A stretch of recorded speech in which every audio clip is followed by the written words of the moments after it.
Assalamu alaikum warahmatullahi ta'ala wa barakatuhu. Yan uwa, kuma yadda kuka sani, sunana Mustapha Abdullahi, mai channel ɗin Mustapha TV. To dan uwa, yau haka ma mun zo muku da wani bayani akan wannan bayani da zamu sanar da ku. Bayani ne mai matuƙar tasiri a rayuwarka, mai matuƙa. Me wannan bayani me ya kunsa? Kaɗan daga cikin labarinsa. Bayani ne akan password, wato security.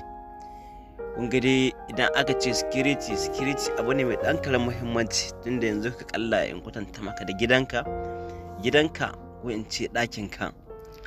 Idan za ka fita sai ka kulle shi, security kenan, sai ka saka security ko? To da haka ko me yana buƙatar security. Gida ne, ɗaki ne, meye ne, yana buƙatar security. Ka samu yin security, ka rufe shi, wanda ba kowaye zai iya samun damar ya zaga shi amfani ko ya shiga ya ɗiban maka wani abu ba, sai kai da kanka ko kuma wanda kai yarda da shi ka bashi. To hakan ne, ba wai gida ake sama security a kulle, har waya ya danganta, har waya hakan ne ma. A cikin waya ma akwai abubuwa da dama da suke buƙatar security, wanda suna buƙatar security sosai, kowa ya san da haka. To ana kan mayi a hakan, ana saka security, amma da dama wasu security ɗin da suke saka, mutane suna saka security wanda baya da ƙarfi. Security ya danganta, kuma yanzu akwai musamman wasu mutane da suke kwace ma mutum security ɗinsa, wanda ake kira Yahoo, 'yan Yahoo. Kowa dai yana jin labarin Yahoo. In kwatanta muku da Facebook, yanzu Facebook ɗinka ne ko wani account ɗinka ko wani mai, har account ɗin banki ana kwace mutum password ɗinsa, ko kuma dukkanin wani sirri ma. Yahoo kaɗan daga cikin aikin su ne, za su bi ka, suna bebe da kai. Idan kai mutumin jama'a ne a kamfaninka ko a website naka ko kuma a Facebook naka ko Instagram ne ko me ma, suna ƙoƙarin su ga sun cin maka, sun kwace maka wannan account naka, ka rasa shi har abada. Za su ji su damfara da waɗannan al'umma naka, jama'an da kake da shi a account ɗinka. Akwai waɗansu ma da za su ga kamar sun ta kai, sai kowa ya ta ɗaukan kai ne, ka tura mai kuɗi kaza, ka yi mai kaza, kai ko ka ɗauki kuɗi ka tura, a halin kuma ba shi bane ba, an riga an kwace account ɗinsa. To shine muka gwada muku kowa ya yi a wannan hanya. Za mu nuna muku yadda mutum zai gwada ƙarfin password ɗin da ya saka a ko meye a manhajansa, ko Facebook ne ko a banki ko na meye ko me. Za ka gwada ƙarfin password ɗinka, security ɗinka, pin ɗinka ko na meye ma. Idan ka shiga ka gwada pin ɗinka a wannan hanyar tamu wadda za mu nuna maka, idan ka ga security ɗin naka yana da ƙarfi, ka iya ka barsa. In kuma haga baya da ƙarfi, za a iya ƙwace kai tsaye. Duk wannan application zai nuna maka.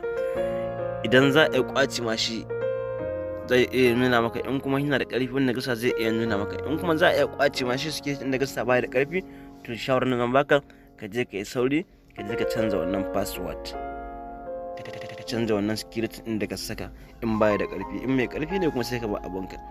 To da farko dai abin da za mu nuna muku, sai ka je Chrome, ka yi sacin wani website kamar haka.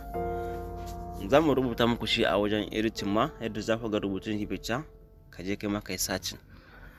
Da farko abin da za ka yi, kana da buƙatar ka je browser ɗinka, duk wata browser da kake da ita, browsing. To mu za mu yi amfani da Chrome. Bari mu je mu nuna muku. Sai ka je ka shiga Chrome ɗinka kamar haka, sai ka je ka yi sacin wani website mai suna show.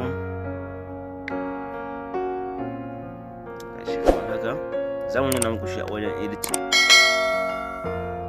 kamar haka. Shine fuskar website, gashi nan suka ce enter password, ka sa pin ɗinka, security ɗinka kamar haka. Yanzu bari in nuna muku abin da ake nufi a wannan gurin. In saka security, za su nuna min ƙarfin security dina. In ga bari in rubuta 1 2 3 4. Mafi yawanci akwai masu yawan saka security 1 2 3 4. Mun gani wasu karɓe shi ma sun ce ba sa amfani da shi, saboda security ne da kowa ya sani, duniya ta san shi. Bari mu rubuta 23 45. Shi ma ba su karɓe shi ba. 1 2 3 4 gashi kamar yanzu wannan security din nika saka gashi nan suka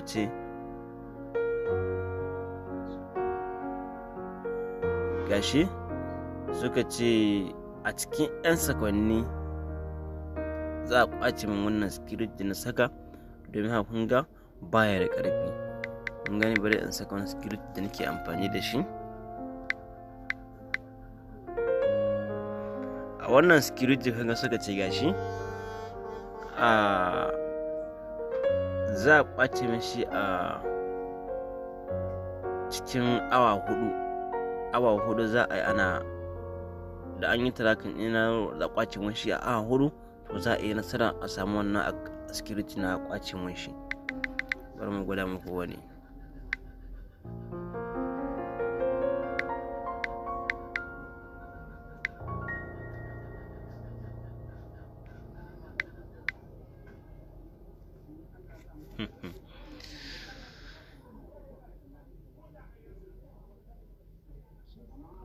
Gani suka ce 54.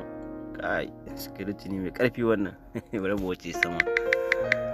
Gani to ta wannan mutum zai gane karfin security dinsa. Duk abin da saka in ka saka security za su nuna maka ta wannan hanya da muka nuna muku, za su nuna maka security din daga sa. Kun ga wannan security da na saka, suka ce a cikin sakon daya za a kwace mun shi.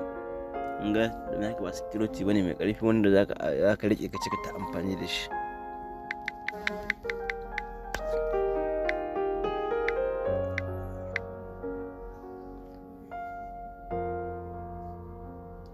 To wannan shine ƙarshen bidiyon namu.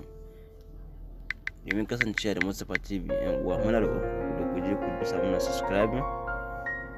Ga mai neman wani ƙarin bayani kuma zai yi mana comment, ko kuma ya je a group WhatsApp ɗinmu zai yi mana magana a cikin, insha Allah mu kuma za mu ansa masa dukkanin tambayarsa.